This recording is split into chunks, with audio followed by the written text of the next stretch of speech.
Good morning everyone मु कान्हा आज गुरुत्वपूर्ण खबर गुड़ी को आपको जनइबी न्यूज गुड़ी भल लगे निश्चित भाव गोटे लाइक करी चैनल को सब्सक्राइब करने चलतु आज गुरुत्वपूर्ण खबर गुड़ी नजर पकाइबा। तेबे आजी मध्य तातीरु मिलिबो नाही त्राही 5 दिन धरी कलबल करिबो ताती विशेष करी 27 एवं 28 तारिख रे जळिबो सारा ओडिशा। पुरी कोरापुट नवरंगपुर जिला को छाड़ी बाकी सबु जिला को सतर्कता जारी करिछि पाणीपाग विभाग। परवर्ती अपडेट रही श्रम कार्ड थिले प्रति मासरे 3000 टंका मिलिबो जल्दी फॉर्म पूरण करनियंतु। तेबे असंगठित परिवारर लोकंक पई केंद्र सरकार श्रम योजना आरंभ करिसंती। एही 3000 टंका पाइबा पई हेले आपण माननकु इलेक्ट्रॉनिक कार्ड करिबा पई पड़िबो। जदि आपण जने श्रमिक अटंती एवं आपणक एक दुर्घटनार सम्मुखीन हुअंती तेबे आपणक परिवार को 1 लाख टंका प्रदान करिवे सरकार। एहा सहित 60 वर्ष बयस परे श्रमिक माननकु मासकु 3000 टंका मध्य पेंशन जोगाई देबे। तेणु आपण तुरंत जाई इलेक्ट्रॉनिक कार्ड तैयारी करिनियंतु। परवर्ती अपडेट रही मे मास 6 तारिख रु ओजेई परीक्षा आरंभ हेबो। तेबे ओजेई परीक्षा पाई आसंता 27 तारिख दिन एडमिट कार्ड डाउनलोड करि परिबे एवं ओजेई परीक्षा मे मास 6 तारिख रु आरंभ होई मे मास 10 तारिख रे शेष हेबो। एही परीक्षा कंप्यूटर माध्यम रे करा जिवो। परवर्ती अपडेट रही बढ़िला चीनीर दाम क्विंटाल पिछा 200 रु 300 टंका बढ़िला। देश में गत किछि दिन हैला अनेक खाद्य सामग्रीर दर बढ़िबारे लागिछि।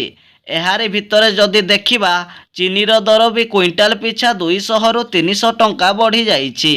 पूर्वरु किशन चीनीर दाम क्विंटाल पिछा 3850 टंका रहिथिला एबे ताहा 4050 टंका रे पहुंची जाइछि। परवर्ती अपडेट रही बदलिला 2टी बड़ बैंक रो सर्विस चार्ज।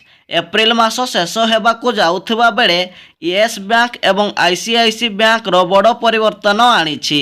तेबे येस बैंक वेबसाइट अनुजाई वर्तमान सेविंग अकाउंट रे सर्वनिम्न 10,000 टंका जमा करिबा पई पड़िबो एवं चार्ज पई सर्वाधिक 750 टंका धार्य करा जाइछि।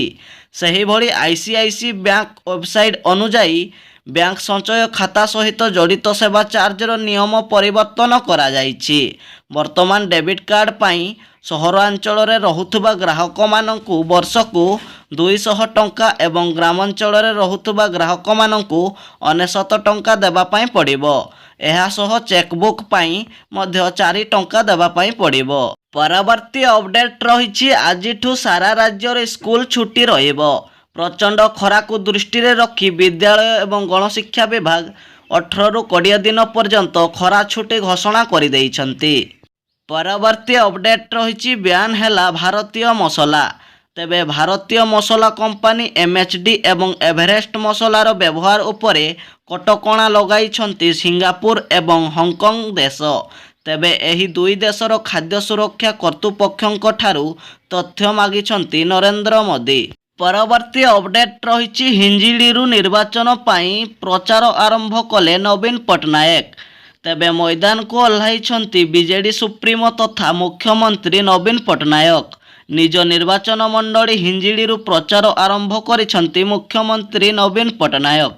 परवर्ती अपडेट रही प्रकाश पाइला नीट परीक्षार सहर सूची। तेबे परीक्षार्थी माने निज निज परीक्षा केन्द्रर सहर विषय रे आगुआ सूचना पाई परिबे एवं समय पूर्वरु सेठाकु जाई रहिबार सुविधा मध्य करि परिबे। तेबे खूब शीघ्र एडमिट कार्ड मध्य प्रकाश करिबो बोली नेशनल टेस्ट ऑफ एजेंसी पक्षरु कुहा जाइछि। परवर्ती अपडेट रही सैनिक मानकु नूतन बुलेट प्रूफ जैकेट देबो डीआरडीओ। भारतीय सेनार शक्ति क्रमागत भावे वृद्धि पाइबारे लागिछि। एहा सह प्रतिरक्षा अनुसंधान एवं डीआरडीओ नुआ अस्त्रशस्त्र एवं सुरक्षा उपकरण विकास करुछि। वर्तमान डीआरडीओ देशर हालुका बुलेट प्रूफ जैकेट तैयारी करी सैनिक मानकु प्रदान करुछि।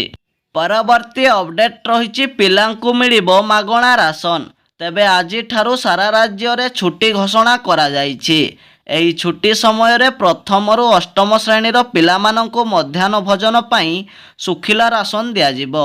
ତେବେ ସମସ୍ତ ଛାତ୍ରଛାତ୍ରୀମାନଙ୍କର ଅଭିଭାବକମାନଙ୍କୁ ଶୁଖିଲା ରାସନ 15 ଦିନ ମଧ୍ୟରେ ଶେଷ କରିବା ପାଇଁ ନିର୍ଦ୍ଦେଶ ଦିଆଯାଇଛି। ପରବର୍ତ୍ତୀ ଅପଡେଟ୍ ରହିଛି ଟ୍ରେନ୍ ଯାତ୍ରୀଙ୍କ ପାଇଁ ଖୁସି ଖବର। ଆଉ ରହିବ ନାହିଁ ୱେଟିଂ କି RSC ଟିକେଟ୍ ଝାମେଲା। ତେବେ ଟ୍ରେନ୍ ଯାତ୍ରୀମାନେ 5 ବର୍ଷ ଭିତରେ ଟ୍ରେନ୍ର ୱେଟିଂ କି RSC ଟିକେଟ୍ ଝାମେଲା ରହିବ ନାହିଁ। ସମସ୍ତଙ୍କୁ କନଫର୍ମ ଟିକେଟ୍ ମିଳିବ। ଏନେଇ ବଡ଼ ଘୋଷଣା କରିଛନ୍ତି ରେଳମନ୍ତ୍ରୀ ଅଶ୍ୱିନୀ ବୈଷ୍ଣବ। ପ୍ରତ୍ୟେକ ଦିନ ଏମିତି ଗୁରୁତ୍ୱପୂର୍ଣ୍ଣ ଖବର ପାଇବା ପାଇଁ ଚ୍ୟାନେଲକୁ ସବସ୍କ୍ରାଇବ୍ କରିବା ପାଇଁ ବିଲକୁଲ ବି ଭୁଲିବେନି ଦର୍ଶକ ବନ୍ଧୁ। Bureau report Odisha news.